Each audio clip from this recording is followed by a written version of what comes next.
Good morning, everyone, and welcome to today's webinar. Today's webinar is brought to us today by Spectrum Reach. My name is Miranda, and I'm the student intern here at the Florida SBDC at USF. Before we get into today's webinar, there are a couple of housekeeping things that I would like to go over with you guys. The first thing being questions. If you guys have any questions throughout the entirety of the webinar today, please do not hesitate to ask. There's a question box located in the right-hand side of your screen in the control panel.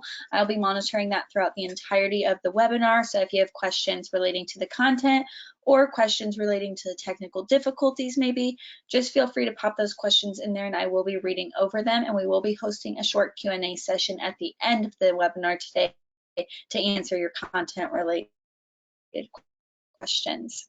The second thing I wanted to go over with you guys is polls. Throughout this webinar today, there are going to be a couple of poll questions. I'm going to go ahead and do a practice one with you guys right now. All that's going to happen is the poll question is going to pop up on your screen, take up the entire screen, and then I will read through the question and the answer choices. You guys can just click through and we'll go ahead and move forward in our webinar. So we're going to go ahead and do a quick practice poll question. Our first poll question is, are you currently in business? So you can go ahead and click just yes or no. And then we'll go ahead and close it out, share those results, and move forward.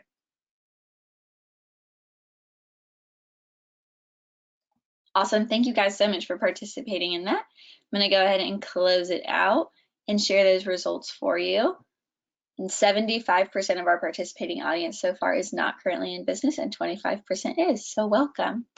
Remember, if you guys have any questions, please do not hesitate to ask. And without further ado, we're going to go ahead and hand it off to Adam. Adam, the floor is yours. Good morning, everyone. I appreciate everyone's attendance this morning. My name is Adam Phelps. I am an advanced advertising sales manager for Spectrum Reach. If you're not familiar with Spectrum Reach, we are the advertising division for Charter Communications, which is the second largest cable and internet provider inside of the U.S. And with Spectrum Reach, our mission is to help local advertisers build and grow their business by getting their messages out on TV, streaming, online to anyone, anywhere. So thank you for attending and choosing to spend your morning with me this morning. And all right, let's jump into the convergence of video. So the world has changed exponentially for all of us this past year. Every business has had to make some tough decisions. And for all of the marketers out there, we know that you're taking a close look at all of your advertising efforts to ensure that they're making an impact on that bottom line. Driving measurable results has certainly been more important than it's ever been. The pace of change is so rapid lately that sometimes it can be challenging just to keep up. The proliferation of connected devices has changed our entire definition of TV, according to an MRI cord evaluation study from July of last year. And new subscription, on-demand, and ad-supported video apps continue to launch seemingly, every week or every couple of weeks. So today, I'd like to share some ideas on how you can plan, execute, and measure your video campaigns with a more holistic approach across all screens. I'm going to start by walking you through 4 distinct and important inflection points in today's media world. Then I'm going to leave you with some actionable takeaways to help you adapt your media strategies to increase their impact and effectiveness. But first, to our first poll question, let me ask you a question. All right. Our first poll question today, watching TV means watching a TV, watching professionally produced programming on any device, what I do on my phone if I'm not on social media, using my friend's Netflix account, or all of the above. I'm going to give you guys about 12 seconds to go ahead and start answering this question, and then we'll go ahead and move forward in our webinar.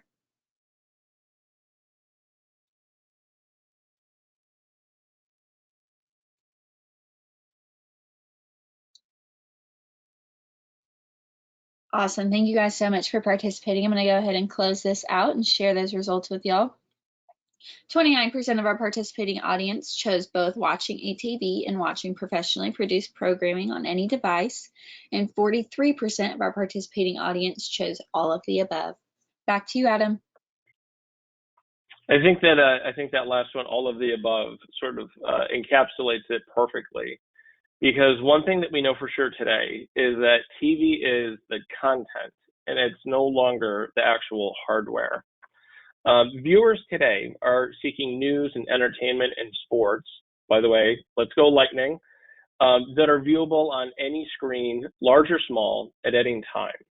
In fact, as the delivery of content over the internet becomes the new normal, the line between traditional linear, is what we call it, or streaming TV or OTT, all of that programming is going to continue to blur. So we can no longer define TV as a set inside of a room. To viewers, it's anything that they can watch anywhere on any device. So from the smallest of phones to the biggest of flat screen TVs, it's all in the minds of consumers, all considered TV. And what's really even more incredible, if you stop to think about it, is that many smartphones today actually cost more than a large screen TV, which is, who would have ever guessed that at some point? So number two, the concept of appointment viewing has completely changed. So really long gone are the days of having to take a look at either an on-screen guide or, a printed material in order to find out when your content was going to be playing on what network and what day of the week. Outside of live sports and newsworthy events, viewers say that it's important that they can watch their shows and movies whenever they want.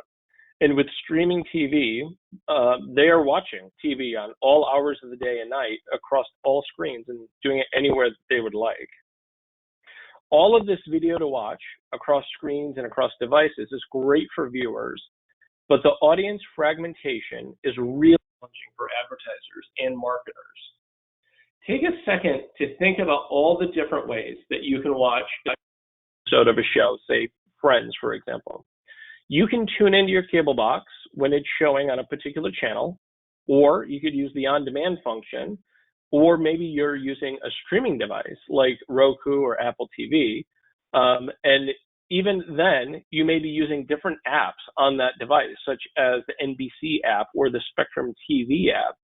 And as you can see, there are multiple pathways in order to get to the very same content, which can really be daunting for advertisers. I will walk you through what you need to keep in mind as you develop your marketing plans. Buying advertising just shouldn't be a guessing game anymore.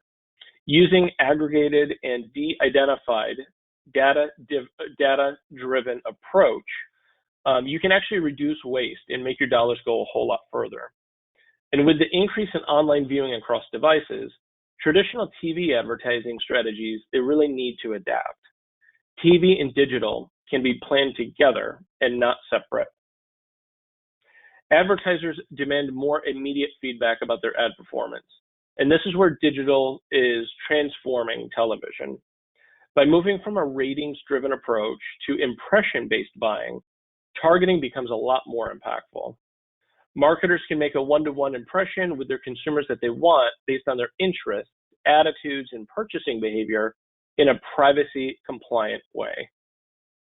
In order to drive more impactful campaigns, we have to break the silos between our media strategies and our planning teams. If you work with an agency, you might have an idea of what I'm talking about. In a recent agency meeting, I met with the digital team who represent, and then a separate team who was the media team. And that just doesn't work together anymore. We're confusing customers if we have different brand messaging and different approaches and different creative strategies for each of the different platforms. And now that TV looks more like digital with OTT kind of bringing everything all together, now's the time to create that synergy. To the audience, the content is the center of attention, not the device or the app. They're seamlessly moving from a connected TV to apps to websites, anywhere that they need to go to find their favorite show.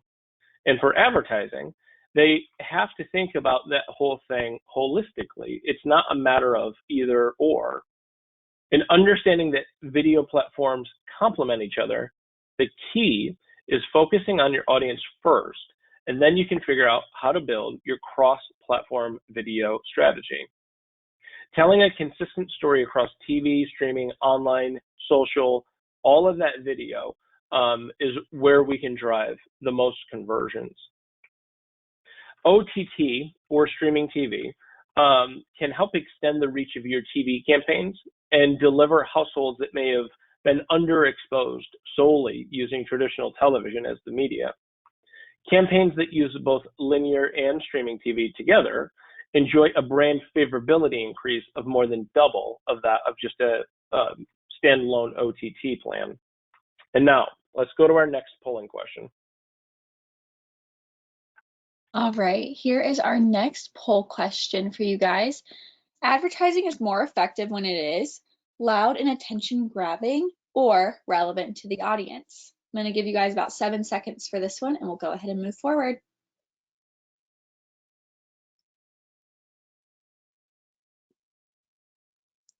Awesome. Thank you guys so much for participating. I'm going to go ahead and close this out. And this rarely happens in polls, but we have an 100% audience participation for relevant to audience. Back to you, Adam. I love it. I love it because that is exactly correct. So loud and obnoxious will definitely get people's attention. But if we're looking for conversions, it is definitely going to be making it relevant to your audience. So how does building brand recognition work in order to drive sales? So let's use an example. So a breakfast restaurant wants to build brand recognition to let customers know that they've launched curbside pickup to make customers feel safe if they prefer not to dine in. They can target them with streaming on their smart TVs, and then they can follow them online for next day exposure. To drive conversions, the business can deliver specific conversion-based ads on their mobile to deliver coupons or other special offers on their next visit. Sales conversions will benefit and will be amplified by the branding campaign. And as you can see, there's a very natural flow to that entire process there. So it isn't just simply picking one media, one message, and then run it. It's very much thinking about that entire pathway that consumers are consuming media and then walking them down that path in order to create and increase conversions. So now that I've laid some groundwork for our discussion today, here are some things to keep in mind as you begin to build your plan. It's critical that we think of ourselves as consumers and not just marketers. As advertisers, as marketers, people inside the industry, it's been my experience that we tend to start speaking in our own language, which is completely foreign, to consumers, the way they think, the way that they operate on a day-to-day basis, or simply, the way that they talk. So our campaign strategies really do need to reflect the changes in consumer behavior and match those consumer pathways as they go through and make buying decisions. And what better way to do that than obviously with video? I want to leave you with some practical ways to apply this knowledge on a day-to-day basis and make sure that you can get started with effective cross-platform media planning when you leave here. Let's walk through some practical ways to apply this knowledge to your day-to-day routine to make sure that you can get started building effective cross-platform media strategies when you leave here today. But first, let's jump into one more polling question.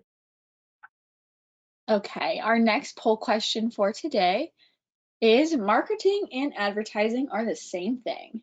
True or false? I'm going to give you all a couple seconds to go ahead and answer this and we'll move forward.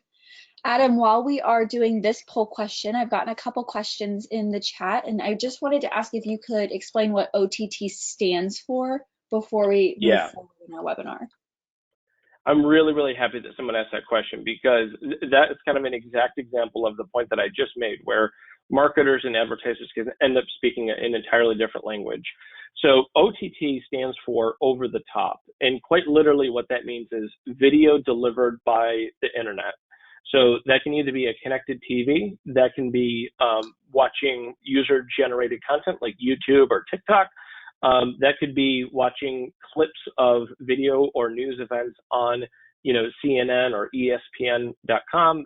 Just the 2-minute clip of last night's game. All of that internet-based video delivery is part of the world of OTT. So when I'm using the term streaming TV, it really is. It's synonymous with OTT. OTT is just this broad umbrella that just means internet delivered video. That's a great question. Awesome. Thank you so much for clarifying that. I'm going to go ahead and close out this poll question and share those results. And 43% of our audience said true, marketing and advertising are the same thing, and 57% of our audience said false, marketing and advertising are not the same thing. Back to you, Adam. That's a really interesting split there between that question, because while it's a very nuanced difference, advertising and marketing are actually quite different things. Advertising is really just as more of a thought experiment.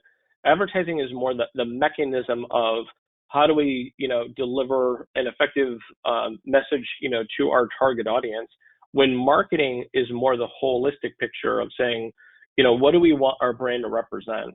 What does that language look like? How do we want to come across holistically?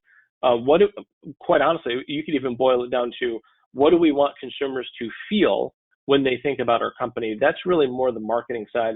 The advertising side is more the mechanics.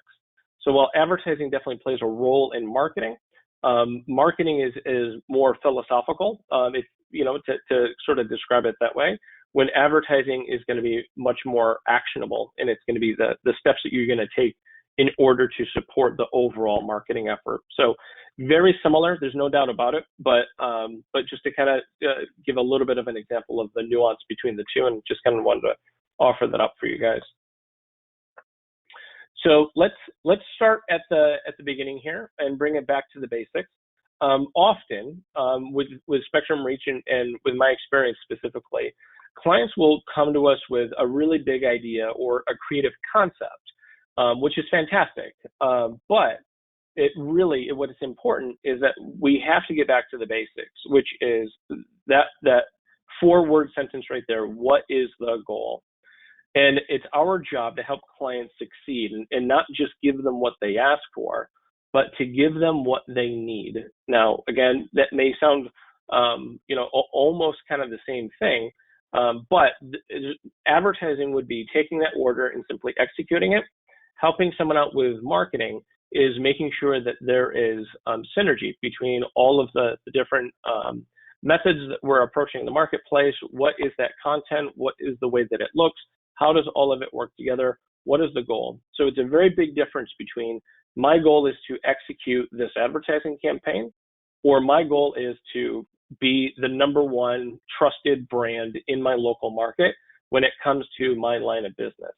Those are two very different objections. So for most companies, no matter how big or small, most companies will need to raise their brand recognition. And so I get it. Brand awareness, brand recognition, they can sound pretty cliche. And I know that for us digital marketers, it's really just about conversions. And of course, that's absolutely true. But remember, if consumers don't recognize or trust your brand, they're less likely to buy from you. And this is especially important during a pandemic, whether it's reminding people that their business is open, that they're taking safety precautions by making sure that employees are wearing masks or cleaning regularly, or just that they're supporting their local communities. But depending upon the goal, retailers wanting to boost online sales as e-commerce is booming, or restaurants and beverage companies delivering curbside pickup in partnership with food delivery services, or even auto dealers, letting customers know that they can come in store or they'll deliver a car to someone's home. Being clear on what that goal is and how you want to measure the results is truly the first step. So now that we have an idea about what the goals are and what the goal is you have in mind, it's vital to define the target audience that you want to reach.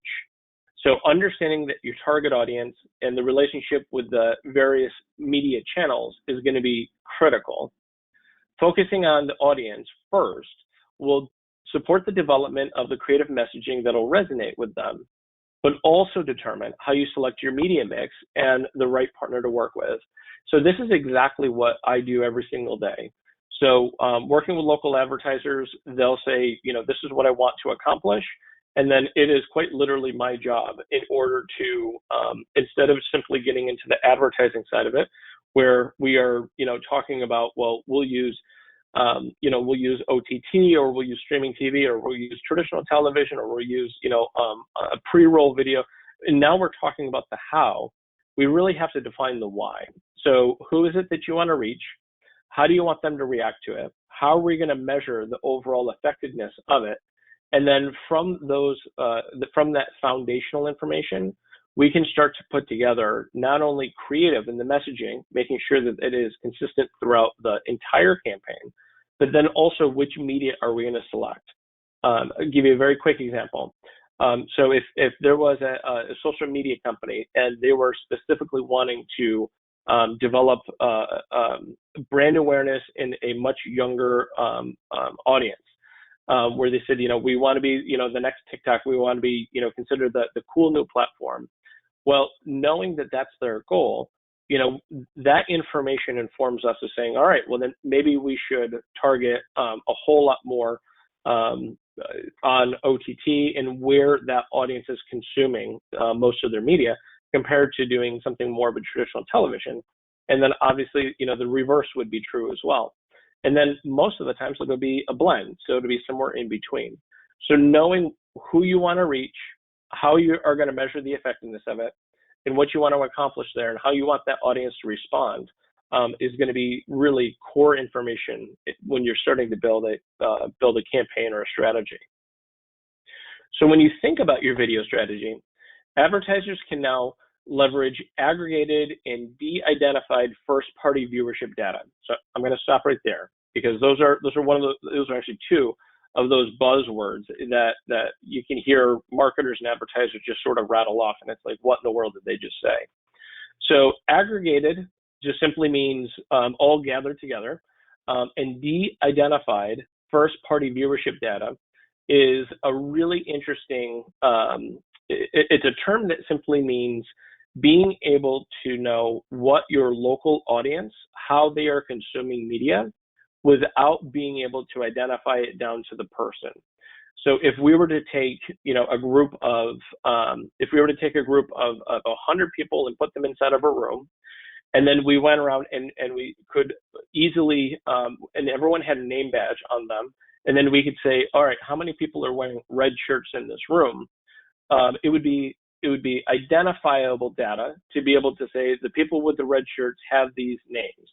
If we were to take everyone's name badge off of them, we could then say, in this room, there are 10 people that are wearing red shirts, but that information has been de-identified. So there isn't any way of connecting the people with the red shirts to a specific identity. So that's what de-identified first-party viewership data means. It means we're able to understand exactly in the local market who is watching what, but without it being on a personal identifiable level. But we can use this data in order to make informed decisions about their campaign objectives.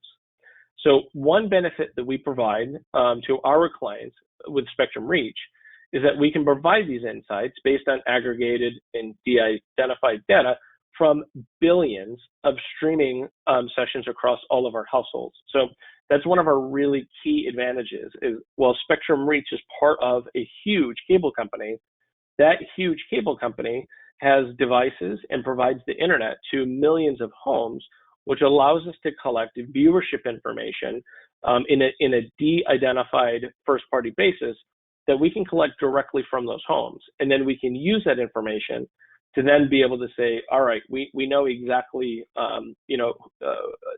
inside of this audience, we know, which audience segments are watching which content, what time of day, it's really just a pathway of how do we reach the people that you want to reach.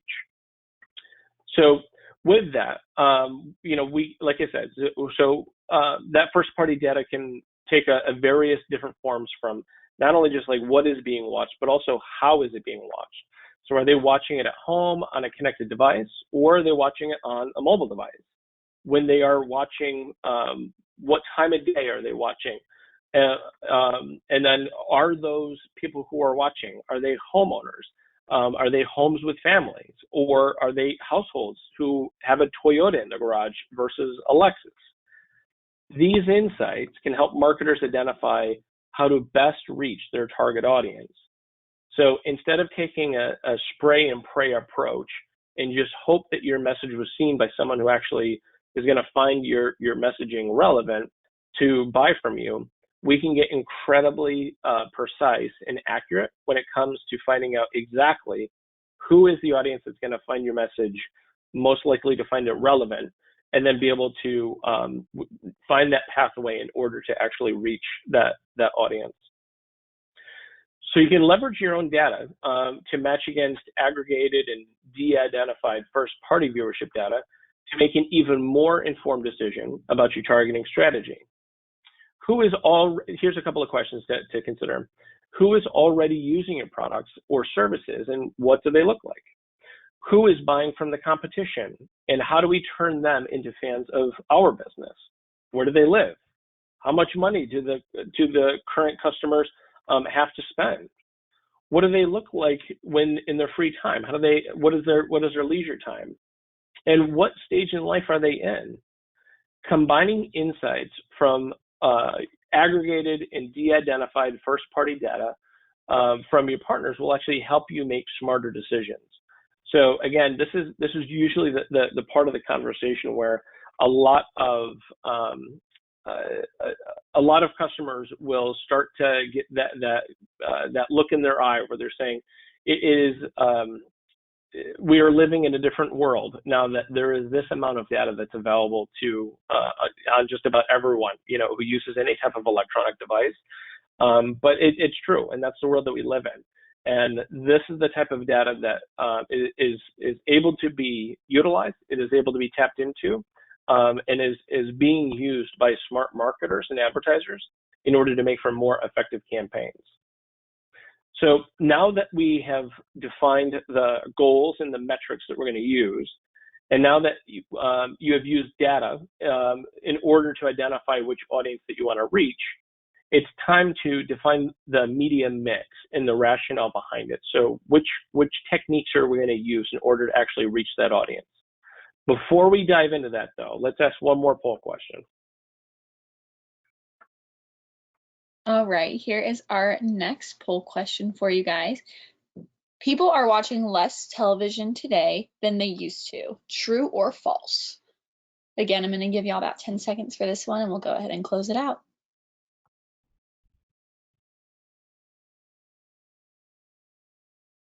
Awesome. Thank you guys so much for participating on this one. I'm going to go ahead and close it out and share those results. 56% of our audience choosing true. People are watching less television, and 44% choosing false. They are not watching less television. Back to you, Adam. Thank you so much. So I think that question is really interesting, because I think it really goes back to how you're defining television. So if you're defining television as content, people are actually watching more than they ever have before. If you define it as people are watching TV, when they're looking at a television, then they are certainly watching less. But at the end of the day, when someone is watching TV as defined as content versus a device, they're actually watching more, and it gives us a greater opportunity in order to be able to reach them. And so it's really, really interesting when you take a look at all the different ways that people are watching video as a whole. So as you begin to build out your video plan, here's a couple of good things in order to keep in mind. People are spending more than 5 hours a day with video on different platforms, and we've seen that acceleration due to COVID.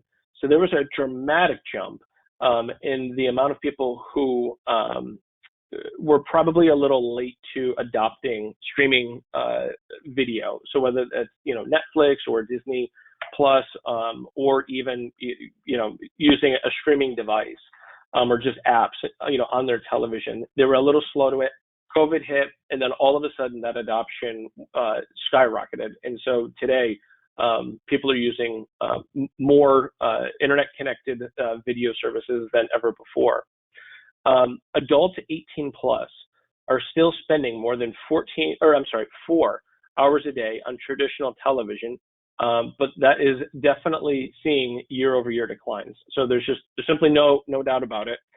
When it comes to people watching traditional television, meaning using a cable box, that number is the hours per day of that is definitely going down.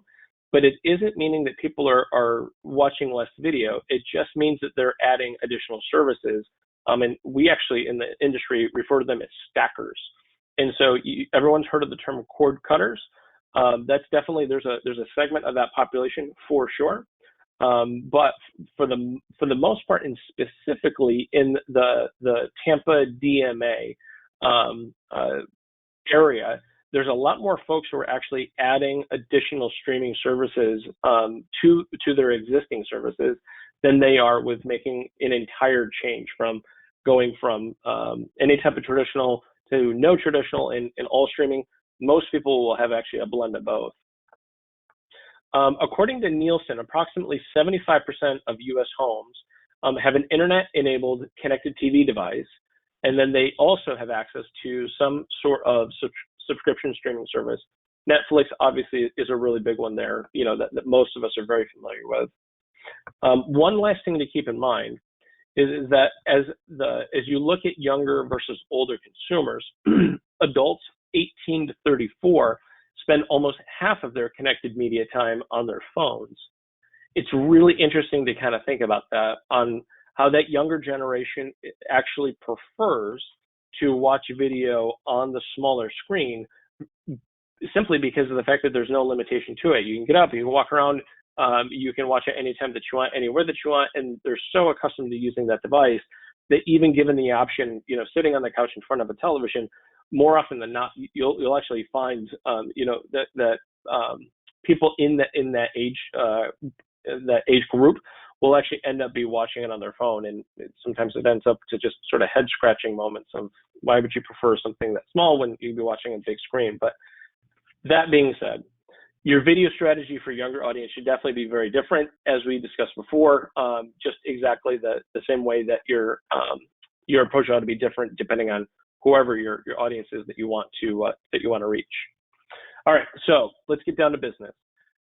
We've talked about audience, and we've talked about the data tools that are at your disposal. But before we talk about who we should be partnering with our streaming TV buys, I want to provide you with a baseline understanding of this entire streaming space at a high level. So this can get a little detailed and a little complicated. So there's essentially 4 main types of streaming TV. And again, all of this is going to fall underneath OTT, but now we're getting more specific to being just television itself. So full episodic programming. This is TV here. So number 1 is going to be paid or pay TV. So at the end of 2020, 62% of Americans have a cable, satellite, or fiber optic subscription. While cord cutting is definitely on the rise, all of these companies like Spectrum, Comcast, AT&T have all started offering streaming options for their customers, whether it's part of a set-top box on demand or a proprietary app like our Spectrum TV app, where viewers can use in order to stream their favorite live and on-demand shows. In a sense, these apps are really cable box replacements is really what they are. And so pay TV is really going to, it's going to be an extension of a traditional cable subscription, and being able to also stream that on any device anytime that you would like. Number two is called virtual pay TV. So virtual pay TV services are usually incorporated, or they usually incorporate traditional TV channels that air the same programming and that's currently live on the other networks as traditional live TV, but they're delivered over the internet. And so there isn't any of the physical cable cord that has to be connected there. These are definitely fully ad supported, and these are obviously internet based. But think about these as really sort of internet-based cable subscriptions is the virtual pay TV. Next is we're going to see what's called the subscription video on demand. So when it comes to streaming on demand, these are obviously the major players. So we've got Netflix, Amazon Prime, Hulu, Apple TV Plus, Disney Plus obviously being a really big one, HBO Max. They've been around for quite a while. With obviously, the Disney Plus and Apple TV Plus being some of the newer ones. And so this is when they start talking about the streaming war started heating up. But for now, when it comes to ad-supported option, Hulu is really the one that prevails. And it's mainly because most of the largest video on demand platforms have very limited or honestly no access for advertising options because they simply don't run ads at all. So while these services garner the most amount of attention, especially in the case of Netflix, the most viewership, we can't get our local ads inside of those the programming when people are watching it. So it's important to know who is watching what, but it's also to understand hey, we can still reach this person even just because they're a Netflix subscriber doesn't mean they solely watch Netflix. We can reach them in simply a different way.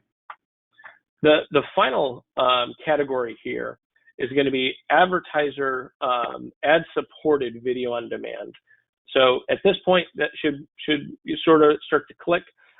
Instead of it being the subscription video on demand where people pay money, they have all of the content that they want, all of it is delivered solely on demand, that there's going to be limited to no live networking or programming that's happening.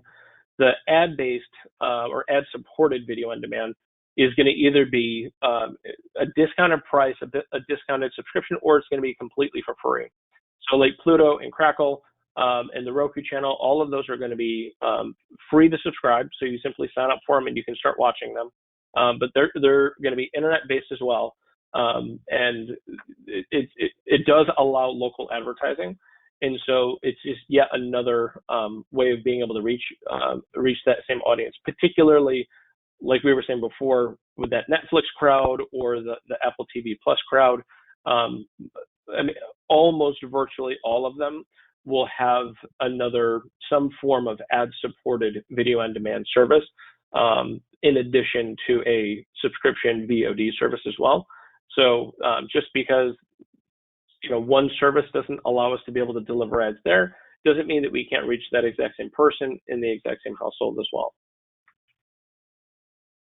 There are a couple of things to keep in mind when you're evaluating where to even get started when it comes to buying OTT.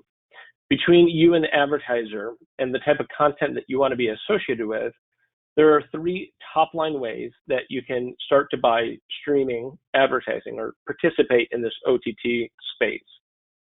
So 1, you can go direct to a publisher or a media partner that is exclusive inventory that you probably won't find through any type of programmatic marketplace. This encompasses both live and on-demand ad inventory and is usually higher profile programming, which in turn may lead to higher ad CPMs. But if you want the best, you're going to have to pay for it. Secondly, you can work with a media partner or a DSP to acquire inventory from a private marketplace. These companies usually have direct partnerships with some of their top programmers, and like going direct, this can give you the opportunity to get into some high-profile placement. One thing to remember is that not all PMPs are actually created equal, and if you are specific about the type of publishing or programming that you want, you may want to make sure that the media partner is actually providing transparency on exactly what it is that you'll have access to. And then lastly is going to be the ad exchange, or buying what's also known as a DSP. This can source inventory programmatically through various ad exchanges. It makes it for very easy execution because you can have one source, get access to lots of different platforms and aggregators, just as you would with something like online video. This can be a great solution if you just need volume. So this is more of the spray and pray approach, but be mindful because the quality of inventory and the DSP's ability to actually deliver in a fraudulent restricted environment can be areas of concern. So you have to be aware of that, and remember that an ad exchange is still auction based. So just because I'm getting a great price for something that I think is more premium, it doesn't necessarily mean that I'm actually running where I expect for my ads to be running. So once you've decided your options there, next you're going to want to develop obviously messaging that aligns with each of the platforms. Here, consistency is king. So for example, a 30-second video ad allows for storytelling where a search result ad or a banner ad may work to reinforce the message to drive the activation. So this is something I'm always telling advertisers when they want to know, hey, which method is going to be best, and more often than not, it's going to be a combination of multiple. So going back to this example, the 30-second spot absolutely tells a story, and then a static banner ad can reinforce that story and can really highlight some of the main details, as you can see with the example here. Having different versions for various formats is fine, but make sure that the overall brand message and call to action are all in alignment for an overarching strategy, because that is what is king. As you build your media rationale, explain why each medium, whether it's TV or OTT or digital video, makes sense based on the objectives that you set forth with at the very beginning. So at this point, you have done all the groundwork and you've performed your due diligence. Congratulations. You've set your goals. You've identified your audience. You've aligned with your client and marketing manager, and you've made a practical decision about budget and scale. Now you're ready to activate your strategy. As you plan to execute your strategy, there's a few key things in order to consider before hitting the start button. So consider first, does your media partner offer the ability to place third-party tags for verification and for various attribution capabilities? Now, tags are electronic identifiers. They can do a number of different things, including you can verify the actual delivery, where your ads ran, how often they ran, and be able to measure all of that as well. And then also attribution as well. So there are electronic tags that are able to say, this household or this device was delivered an OTT ad, 30-second spot, and then they ended up coming over to my website, at some point within the next 30 days. So attribution is obviously a big part of it as well. Something else to keep in mind is, can your partner guarantee that your ads are going to be seen in a brand safe place, inside of a fraud-free video environment? This is incredibly important and so easily overlooked by a lot of advertisers. So while brand relevancy is certainly critical, you want to make sure that you're not wasting your money by either having ads that ran in a place where no actual person was able to see them, or even worse, you're spending money and your company's identity is being associated with content that you wouldn't want your business to be associated with on any level. And then finally, transparency is key.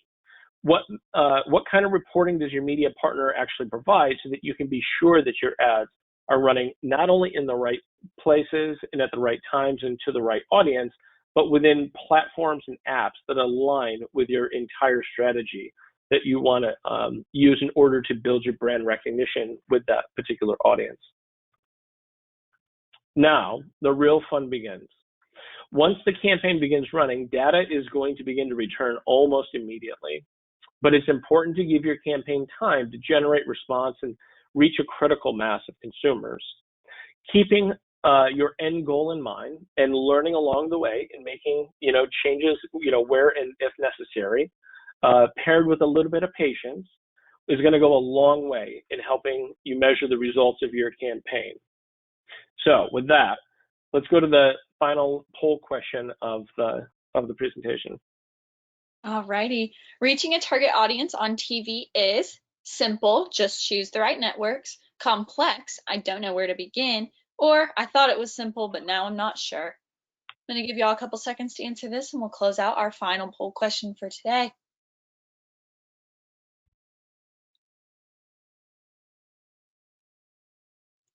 Awesome. Thank you guys so much for participating on this poll question. I'm going to go ahead and close it out and share those results. 13% of our participating audience chose simple, just choose the right networks. 38% choosing complex, I don't know where to begin. And 50% choosing, I thought it was simple, but now I'm not sure. Back to you, Adam.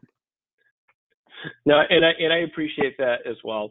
Like I said before, this world of video advertising can be incredibly complex if you get into the weeds of it, which is why it's so incredibly important to really vet the partners in the companies that you're working with. I think and I'll just speak from my experience. A lot of advertisers that I work with who have partnered with other companies beforehand have left that experience with either saying, I just really wasn't sure what it was, that I was entering into, or that what I ended up getting, for my money. And I think those two questions right there are really the key ones. And so it's a complex world, but there are incredibly capable partners to be able to help help actually with the complex part, which is the execution of it. But the simple part is setting up your goals, deciding how you want to measure the results, and then being able to get access to enough reporting back to make sure that you're actually executing on it. So that part is simple because that part is where you have all the information as an advertiser about a particular business and say, hey, we know our business, we know our customers, we know what the potential is. And so that part can be incredibly simple. So as I'm taking a look at the clock, I see we're a few minutes, past the 50-minute point, and I wanted to make sure we had some time for questions and answers. We had a couple of client examples here. I'm going to actually skip through these as well, just to see if we have any questions, and save a few minutes for this at the end. But both of these examples are actually just talking about how by being able to use multiple layers of video products strategically and intentionally put together in a way will actually have a multiplying effect on the overall results. And if I'm leaving you with anything, I'm hoping that I'm leaving you with exactly that. That video today is as clear as the definition of television, where it's about the content. And so just making sure that we're starting off with a clear definition of who do I want to reach? What type of messaging do I want to deliver? How do I want to reach them? What do I want the results to be? Setting those goals are really going to be the paramount to any successful video campaign. And with that, I thank you all very much. Awesome. Thank you so much, Adam. I really appreciate you sharing with us today. Jeez Louise. I'm going to go ahead and start our questions. Our first question is from Laura, and she asked, is it possible to create a plan like what you explained in the beginning as a startup with a limited budget? Yeah, so that's a fantastic question, and there absolutely is. So one of the things that I would recommend, and anytime that I'm working with an advertiser who's in exactly your situation, having a limited budget, conversions are king, and so you have to make sure that every dollar that you're spending has the greatest chance of actually turning into a return to dollar. So what you're going to want to do is you're going to want to start off with whatever the most accurate targeted campaign that you can do, because anytime that you have limited resources, then it has to be much more precise and it has to be much more accurate. So being able to, I'll use a car dealership as an example. Instead of spending all of the money with, you're just simply building brand awareness and making sure you're top of mind. Being able to pinpoint the people who are actively searching, or not searching, but the people who are actively in the marketplace to buy a car, making sure that you're delivering your message to those people with a very compelling call to action message is really the first step. And then as you build your business, then you can start to layer out where, now you want to start building your brand awareness amongst future likely customers. And then as you really develop your brand, and then it's like, hey, I want to be a market leader in terms of brand awareness in the area. So start very specific and start layering yourself out. Awesome. Our next question is from Clinton, and he asked, what about a Roku channel used to reach English and Spanish with entrepreneurship tools? So that's with the second half of the question, I'm not entirely sure what that means when it comes to the tools part, but if I'm understanding the question, I believe that what would be a really effective way of reaching either bilingual or Spanish speaking homes or a customer base. It's really important because it's really important to take a look at the reports and the data. There is a totally logical train of thought where it's, I want to reach a Spanish-speaking population with my video messaging, and so especially when it comes to TV. And then a lot of folks will say, all right, well then that means I'm going to go to the Spanish-speaking networks, and then I'm just going to deliver there. But when you really actually take a look at viewership data, bilingual and even Spanish-speaking main households will actually almost always watch a combination of both Spanish and English programming. And so even though we have a natural and logical tendency to say, well, I want to be on these particular networks because that's where I'm assuming my audience is. In fact, your audience is actually watching all sorts of different content on all different sorts of programming, even if it is in more of the Spanish-speaking, networks or content. So this goes back to that whole first-party viewership data. Tapping into that is always going to be more effective in being able to reach that audience than simply, trying to guess at which networks your audience is probably watching. Awesome. Thank you so much, Adam. That is all the questions that I have for you today. I just wanted to let our audience know that we know that marketing efforts can be a little bit overwhelming, but I just wanted you guys to keep in mind that we have marketing consultants here at the SBDC who can help you plan out your marketing campaigns and messaging.